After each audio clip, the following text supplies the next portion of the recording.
Joash the boy king. Yay! Don't cry, little Joash, don't cry. Someday you will be king and wear a crown on your head and sit on a golden throne. But if the wicked queen hears you cry, she will send her soldiers and take you away. And then you won't be king, not wear a crown on your head, and never ever sit on a golden throne. Why are they being so careful? Because if the king hears the baby crying, then he's gonna let no be king, no get a beautiful crown, and not getting in the seat. Yeah, that's right. A golden chair. The boy Joash grew. Each birthday he stood a little taller beside the bedroom doorpost. In the daytime, the door was always very shut, lest someone in the temple see him and go tell the wicked queen. In the evening, when the people had gone home, the door was unbarred, and Joash could walk with his uncle in the temple court. He is growing like you. Yay! One evening, as Joash and Uncle Jehoiada walked together in the temple court, Joash saw a hole in the temple court. Then he saw another hole and another hole. What? Temple walls were full of holes. The holes were made by the wicked king's sons when they tore away parts of the walls and built a temple for their idol, said Uncle Jehoiada. To repair the holes would cost much money, and there's no money in the temple treasury. Uncle Jehoiada taught Joash to read the law of the God. Joash read, "Thou shalt have no other gods before me." Remember the Sabbath day to keep it holy. Honor the father and the mother. Thou shalt not steal. Joash loved to read the law of the God. He loved God. Do you like to read Bible? Yes, and I like God. Me too. Then it came that Joash was 7. Uncle Jehoiada took him by the hand, let him out on the temple porch, and stood him beside the bronze pillar. Below the porch, to one side, were singers. Trumpeters with silver trumpets, rode the soldiers of spare, guarded the porch. Many people in the temple court, quietly they watched and waited. Uncle Jehoiada placed a scroll of the law in Joash's hand, and the king's crown upon his head. Joash is going to be king! Yay! Then with a horn of sweet-smelling oil, he anointed Joash king of Judah. The trumpeters blew their silver trumpets, the singers sang songs of praise, the people clapped their hands and shouted, God save the king! God save the king! Do you want to be king? Yes. The wicked queen came running into the temple court. She had heard the trumpets and the singing.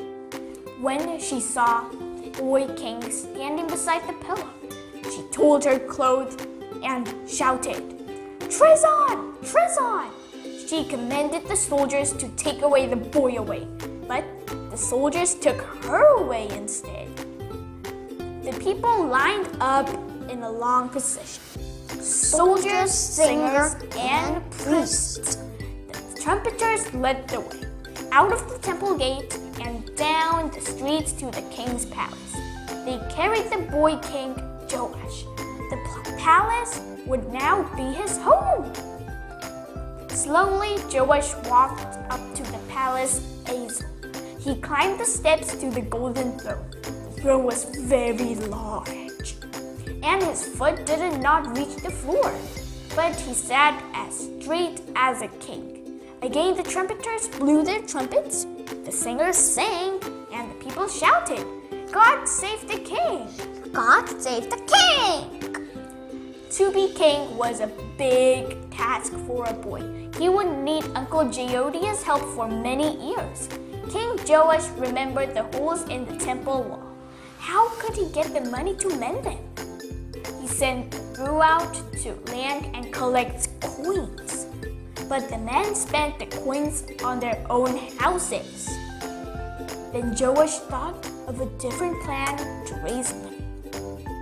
Joash asked Uncle Jehoiada for a chest with a lid. Let up put the chest beside to the temple gate. He said. The chest was placed beside the gate. Let us cut a hole in the lid, said Joash, a hole just large enough for coins to go through. The hole was cut in the lid. Now, when people came to the temple to worship, they would need the chest. They dropped coins through the hole in its lid. People came from near and far to see King's money chest. Boys and girls came, fathers and mothers, grandfathers and grandmothers. They marched and dropped coin into the chest. At first, the coin made clinky, clink, clink sound. When the chest was health-filled, clink, clanky, clank, clank. And when it was almost full, just clunk. Do you think there's many money inside? Yes. Bring the chest to the treasury room, said Joash. In the treasury rooms, his helpers poured the coins into bags. The chest was again placed at the temple gate. And the coins went clinkety, clank, clank. Clanky, clank, clank. And then clunk! Again and again the chest was filled, then empty into bags in the treasury, until there was money enough to repair the holes in the temple walls. Stone cutters cut stones. Carpenters sawed boards. Carefully they worked, for this was God's house. At last the whole temple was repaired. Now many people come to worship in the temple. They learn to love God as the Joash, their king. God looked down from the heaven and was pleased to see the beautiful temple, the worshiping people, and the young king on the golden throne. That was the whole story of Joash the boy king. Was it fun? Yes. I hope you guys enjoyed. And remember that if you're though young, God will always protect us and give us anything. And if some of peoples are hurt, you can help that people. Then God will bless us. I hope you guys enjoyed. Bye-bye!